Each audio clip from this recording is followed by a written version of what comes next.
Assalamualaikum warahmatullahi wabarakatuh. Hai adik-adik Sobat Tawaf, bagaimana kabar kalian hari ini? Semoga kalian semua dalam keadaan baik dan juga sehat. Alhamdulillah, berjumpa kembali dengan Kak Ella di channel Edukasi Tawaf. Pada video kali ini, Kak Ella akan mengajak kalian semua untuk belajar tentang hadis, sunnah, khobar, dan athar. Agar kalian lebih mengetahuinya, yuk kita simak video ini sampai selesai.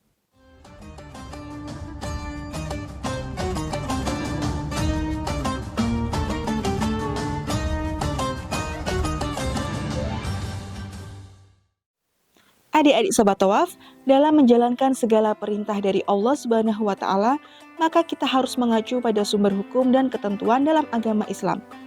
Apakah kalian mengetahui apa sumber hukum utama dalam agama Islam? Benar sekali, sumber hukum utama dalam Islam adalah Al-Quran. Lantas, bagaimana ya jika suatu masalah tidak terdapat ataupun tidak dijelaskan dalam Al-Quran? Apa sumber hukum lain yang bisa kita gunakan? Di dalam agama Islam, apabila terdapat hal-hal yang belum dijelaskan secara rinci di dalam Al-Quran, maka kita bisa menggunakan sumber hukum lainnya, yaitu hadis. Oleh karena itu, umat Islam dianjurkan untuk mempelajari hadis dengan baik dan benar. Agar bisa mempelajari hadis dengan baik dan benar, maka kita bisa mempelajarinya dalam ulumul hadis atau ilmu tentang hadis. Dalam kajian ulumul hadis, terdapat istilah-istilah yang muncul misalnya seperti hadis, sunnah, khobar, dan athar. Keempatnya memiliki kemiripan dari segi arti, namun terdapat pula perbedaan di antaranya. Lantas, apa ya persamaan dan perbedaan dari hadis, sunnah, khobar, dan athar itu? Pertama, kita bahas tentang hadis. Hadis adalah segala sesuatu yang disandarkan kepada Nabi Muhammad SAW, baik itu perkataan, perbuatan, ketetapan, dan sebagainya sebagaimana yang dituturkan kembali oleh para sahabatnya. Ada perbedaan pengertian tentang hadis menurut ulama usul fikih dengan ulama hadis. Hal ini disebabkan adanya perbedaan disiplin ilmu yang mempunyai pembahasan dan tujuan masing-masing. Ulama usul fikih membahas pribadi dan perilaku Nabi SAW sebagai peletak dasar hukum syara yang dijadikan landasan ijtihad oleh kaum mujtahid di zaman sesudah beliau. Sedangkan ulama hadis membahas pribadi dan perilaku Nabi SAW sebagai tokoh panutan pemimpin yang telah diberi gelar oleh Allah Subhanahu wa Ta'ala sebagai uswah wa qudwah, teladan dan tuntunan. Oleh sebab itu, ulama hadis mencatat semua yang terdapat dalam diri Nabi Muhammad SAW, baik yang berhubungan dengan hukum syara maupun tidak, sehingga hadis-hadis yang dikemukakan oleh ahli usul fikih hanya mencakup aspek hukum syara saja, yaitu hadis sebagai sumber tasyri', sedangkan definisi yang dikemukakan oleh ulama hadis mencakup hal-hal yang lebih luas. Lalu kita membahas tentang sunnah. Sunnah menurut ahli hadis adalah segala sesuatu yang dinukilkan dari Nabi Muhammad SAW, baik berupa perkataan, perbuatan, takrir, pengajaran, sifat, kelakuan, perjalanan hidup, baik sebelum Nabi diangkat jadi Rasul atau sesudahnya. Sedangkan para fuqaha berpendapat bahwa sunnah masuk dalam hukum taklifi yang 5, yaitu wajib, haram, sunnah, makruh, dan mubah. Sehingga sunnah berarti perbuatan yang apabila dikerjakan akan mendapat pahala, dan apabila ditinggalkan tidak berdosa. Menurut fuqaha, sunnah dapat dibedakan menjadi 4 macam, yaitu sunnah qauliyah, sunnah fi'liyah, sunnah takririyah, dan sunnah hamiyah. Lalu kita bahas tentang khobar. Menurut bahasa, khobar berarti an-naba atau berita-berita, sedang jamaknya adalah akhbar. Sedangkan secara terminologi, khobar adalah segala sesuatu yang disandarkan kepada Nabi dan para sahabat, jadi setiap hadis termasuk khobar, tetapi tidak setiap khobar adalah hadis.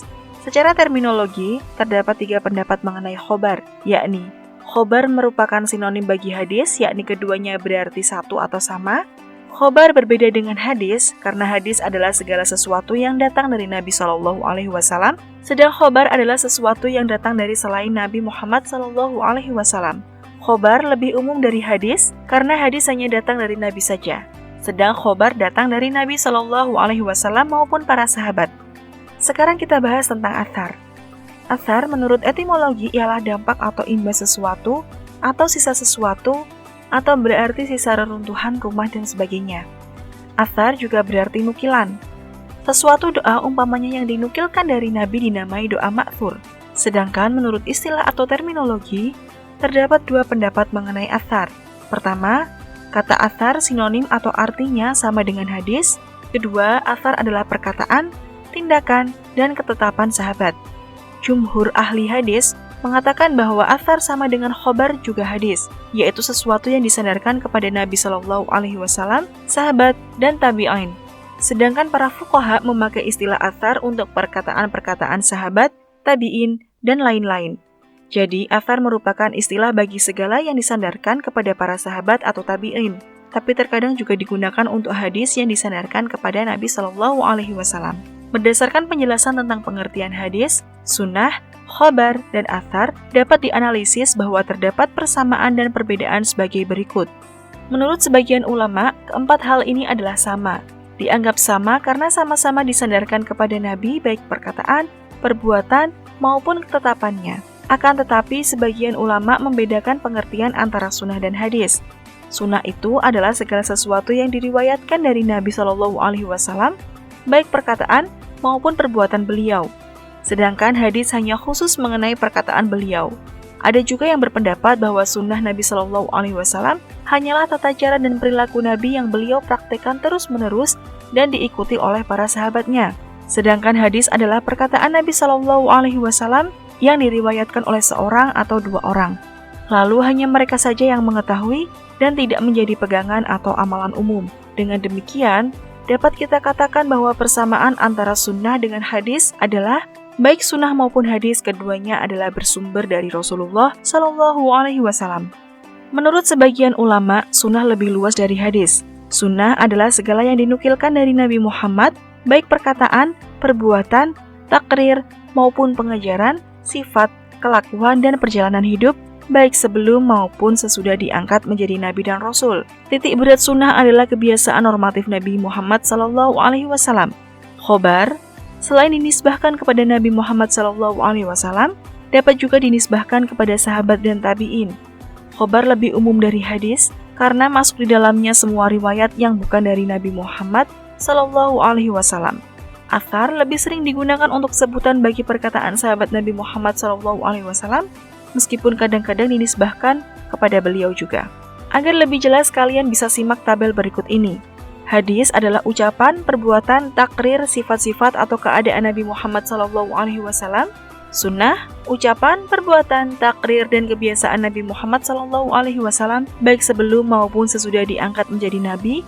Dan khobar, cenderung pada informasi yang datang dari selain Nabi Muhammad SAW. Sedangkan athar, informasi dari para sahabat dan tabi'in. Nah, itulah tadi materi tentang hadis, sunnah, khobar, dan athar. Semoga dengan materi ini adik-adik semakin bertambah paham ya.